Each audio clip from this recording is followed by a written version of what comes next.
সালামু আলাইকুম গাইস, দেখেন আমাদের অনেকে এই ছোট এই ধরনের এই যে এই ধরনের ছোট রেগুলেটর দিয়ে ওয়াট বাড়াইতে চান।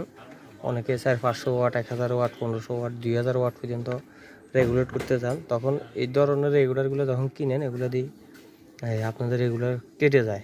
তো আশা করি আজকে আপনাদেরকে যে জিনিসটা আমি দেখাচ্ছি, এই জিনিসটা যদি করেন তাহলে আপনি রেগুলেটরটা কখনো কাটবে না। কারণ হচ্ছে আমি এটাতে মিনিমাম 600 ওয়াট লোড দিব।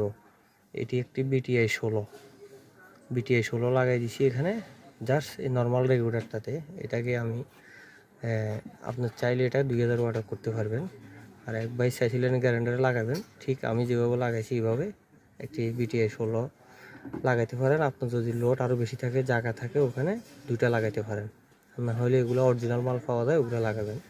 না হলে এটার পরিবর্তে আরেকটা বড় আছে, ওটাও দিতে পারবেন। ওটা দিলে 3-4 হাজার ওয়াটও করতে পারবেন। তবে অবশ্যই বিয়ারটা বড় হইতে হবে, এই আর কি।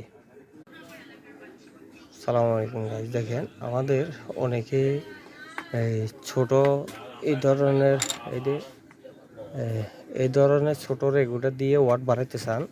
অনেকে 400-500 ওয়াট, 1000 ওয়াট, 1500 ওয়াট, 2000 ওয়াট পর্যন্ত রেগুলেট করতে চান। তখন এই ধরনের রেগুলারগুলো যখন কিনেন, এগুলো দিয়ে আপনাদের রেগুলার কেটে যায়। তো আশা করি আজকে আপনাদেরকে যে জিনিসটা আমি দেখাচ্ছি, এই জিনিসটা যদি করেন তাহলে আপনি রেগুলেটরটা কখনো কাটবে না। কারণ হচ্ছে আমি এটাতে মিনিমাম 600 ওয়াট লোড দিব। এটি একটি বিটিআই 16 লাগাই দিছি এখানে। জাস্ট এই নর্মাল রেগুলেটরটাতে এটাকে আমি আপনার চাইলে এটা 2000 ওয়াট করতে পারবেন। আর এক ভাই চাইছিলেন গ্যারান্ডারে লাগাবেন, ঠিক আমি যেভাবে লাগাইছি এইভাবে একটি বিটিআই 16 লাগাইতে পারেন। আপনার যদি লোড আরও বেশি থাকে, জায়গা থাকে, ওখানে দুইটা লাগাইতে পারেন। না হলে এগুলো অরিজিনাল মাল পাওয়া যায়, ওগুলো লাগাবেন। না হলে এটার পরিবর্তে আরেকটা বড় আছে, ওটাও দিতে পারবেন। ওটা দিলে 3-4 হাজার ওয়াটও করতে পারবেন। তবে অবশ্যই বিয়ারটা বড় হইতে হবে, এই আর কি।